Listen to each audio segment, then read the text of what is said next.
3장 4절 5절을 같이 읽겠습니다. 우리 구주 디도서 3장 4절 5절을 같이 읽겠습니다. 우리 구주 하나님의 자비와 사람 사랑하심을 나타내실 때에 우리를 구원하시되 우리의 행한 바 의로운 행위로 말미암지 아니하고 오직 그의 긍휼하심을 조차 중생의 씻음과 성령의 새롭게 하심으로 하셨나니. 우리 구주 하나님의 자비라는 것은 불쌍히 이런 거죠. 불쌍히 이런 그 하나님의 자비하심, 사람 사랑하심을 나타내실 때에, 사람을 왜 그토록 사랑하십니까? 하나님의 형상대로 창조하신 그 존귀한 영혼이 있기 때문에 그래서 사랑하십니다. 자식이 잘못생겼어도 말썽꾸러기라도 부모는 그 자식을 사랑합니다. 왜? 자기 자식이니까. 다른 이유가 없어요. 우리가 아무리 죄를 짓고 심지어 하나님을 멀리 떠나 하나님의 제적하고 마귀의 세력 안에 하나님 대신에 마귀를 섬기고 있어도 하나님은 우리를 사랑하십니다. 우리를 존귀하게 있습니다. 그 하나님의 형상대로 창조한 영혼이 멸망한 것을 하나님이 원치 않으시죠. 그 하나님의 사랑입니다. 사람 사랑하심을 나타내실 때 우리를 구원하시되 우리의 행한 바 의로운 행위로 말미암지 아니하고, 하나님이 우리를 구원하실 때 우리가 행한 의로운 행위로가 아니다 그래요. 의로운 행위로 구원받은 사람은 세상에 한 사람도 없다 그랬잖아요. 오직 그의 긍휼하심을 조차 우리를 불쌍히 여기는 그 하나님의 사랑입니다. 에베소 2장 4절에 긍휼에 풍성하신 하나님, 우리를 사랑하신 그 큰 사랑을 인하여 허물로 죽은 우리를 그리스도와 함께 살리셨다. 너희가 은혜로 구원을 얻은 것이다.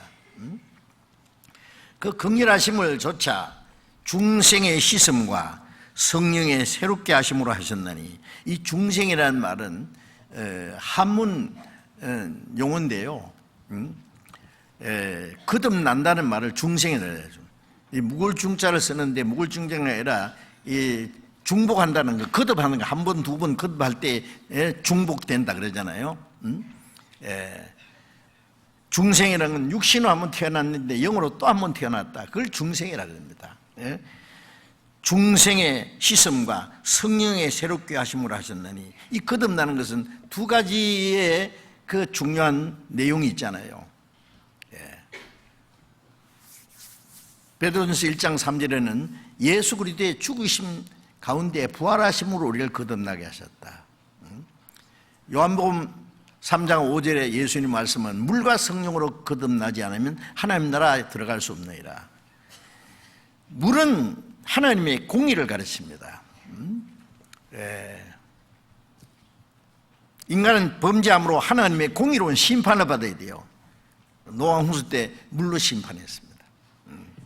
이스라엘 백성이 에집트에서 나올 때 홍해를 육지같이 통과하고 이스라엘 민족을 따라오던 애국 군대는 홍해에서 다 죽었습니다. 그 물은 하나님의 공의로운 심판을 가르칩니다. 그래서 그 예수님이 십자가에 죽으시고 피를 흘리심으로 하나님의 공의로운 심판을 대신 받으신 거예요. 그래서 예수님이 요단강에서 침례받을 때 물속에 들어가신 것은 하나님의 공의로운 심판을 받아서 죽으신 걸 가르칩니다. 그래서 물에서 올라오신 것은 부활을 가르칩니다. 그래서 죽으심과 부활하심으로 거듭나겠다. 예수님의 죽으심으로 우리 죄를 대속하시고, 물은 하나님의 공의로운 심판인 동시에 물은 또 깨끗게 하는 겁니다. 그래서 예수님의 십자가의 죽으심과 그 흘리신 피로 우리 죄를 영원히 깨끗게 하셨잖아요. 그래서 씻음과 성령의 새롭게 하심으로 하셨나니, 주님이 십자가에 죽으심으로 우리 죄를 영원히 사하시고 부활하심으로 우리에게 새 생명을 주신 거예요. 우리가 받은 구원은 부활의 그 생명입니다. 예수님이 죽으실 때는 우리 죄를 대속하고, 부활하신 예수님의 생명은 다시 죽지 않는 영원한 생명입니다. 그 생명으로 우리를 거듭나게 하셨습니다. 우리 죄는 십자가에서 끝났고 예수님의 부활하심으로 그 부활의 새 생명을 주어서, 예수님은 죽으시기 전에는 독생자였고 부활하신 후에는 많은 아들 중에 맏아들이 되었고, 우리는 예수님 안에서 그의 동생이 됐어요. 즉 하나님의 아들들이 됐습니다. 그래서 히브리서 2장 10절에 보면은 많은 아들을 이끌어 영광에 들어가게 하시는 일, 하늘에 미리 죽어서 많은 그 열매를 맺게 하듯이 독생자가 주어서 많은 아들을 탄생시켜서 많은 아들을 탄생시킨 목적은 하나님의 영광에 끌어올리기 위해서입니다. 많은 아들을 이끌어 영광에 들어가게 하시는 일을 위해서 저희 구원의 주님이 고난을 받으심이 합당하도다, 하늘의 밀처럼 죽으심이 합당하도다.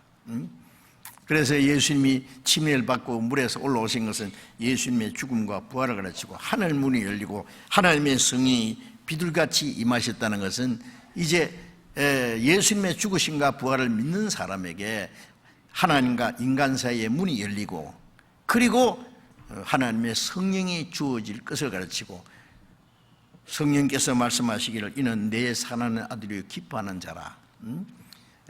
성령께서는 우리가 죄 사해 주셨다는 사실을 믿게 하신 동시에 구원의 확신을 주시고 우리가 하나님의 자녀가 됐다는 걸 증거하십니다. 로마서 1장 16절에 성령으로 말미암아 우리가 하나님의 자녀인 것을 증거하시나니 그랬잖아요. 그래서 중생의 씻음과 성령의 새롭게 하심을 하셨다. 우리 죄를 씻어주시고 구원받은 사람을 새롭게 하십니다. 이제는 하나님의 자녀로 새 사람을 만들었습니다. 그리고 구원받은 이후에 우리 안에 계신 성령은 우리를 날로 새롭게 하십니다. 날로. 이전 것은 지나가았으니 보라 새 것이 되었도다. 그렇다고 해서 내 안에 이제 옛날 것은 아무것도 없다가 아니라 이제 근본적으로 새 사람이 됐고 신분이 하나님의 자녀가 됐어요. 이 옛 성품은 아직 남아있는데, 그러면 뭐 하느냐, 성령은 이제 우리를 날로 새롭게 하십니다. 날로 새 사람으로 합당하게 살도록 성령의 새롭게 하심으로 하셨나니 그랬죠. 그래서 이 모든 것은 우리의 행위로 된 것이 아니라 하나님의 사랑과 그 크신 은혜로 말미암아 이루어진 것입니다.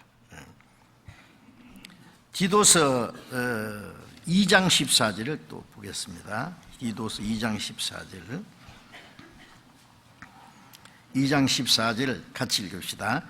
그가 우리를 대신하여 자신을 주심은 모든 불법에서 우리를 구속하시고 우리를 깨끗하게 하사 선한 일에 열심하는 친백성이 되게 하려 하심이니라.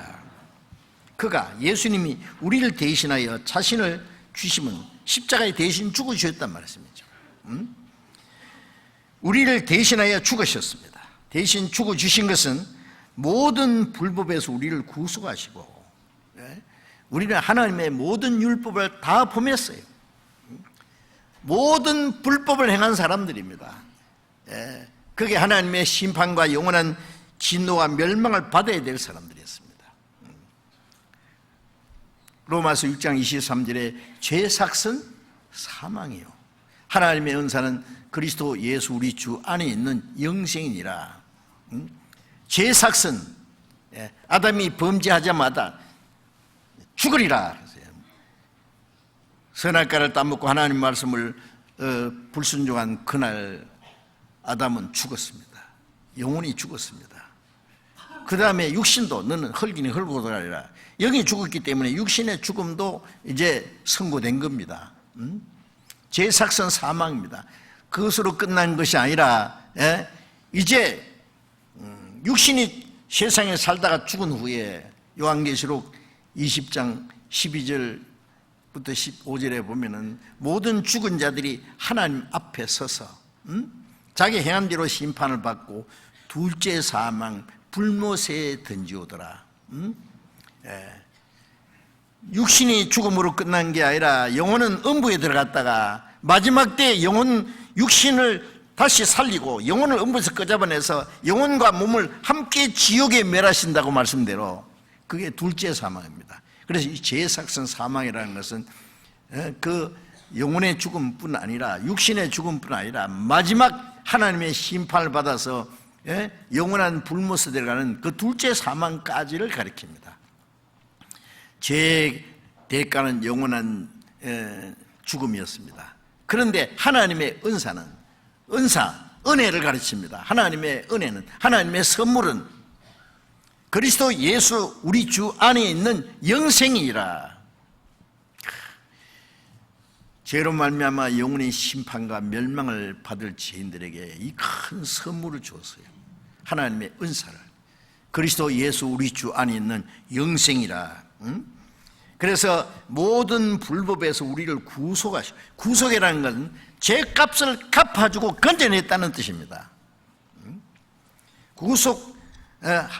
구속하시고 우리를 깨끗하게 하사 구원받은 후에 날로 깨끗하게 하시잖아요.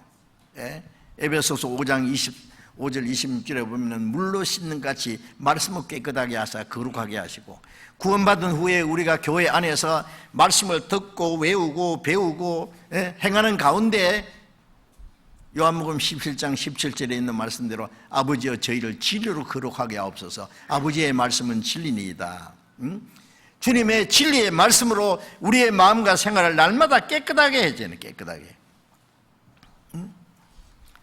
물로 씻는 같이 말씀으로 깨끗하게 하사. 만일 집에 수돗물이 안 나온다고 합시다. 아무 물이 없다고 합시다. 물도 없고 시철물도 없으면 어떻게 살겠어요? 그러죠? 매일 우리는 씻어야 됩니다.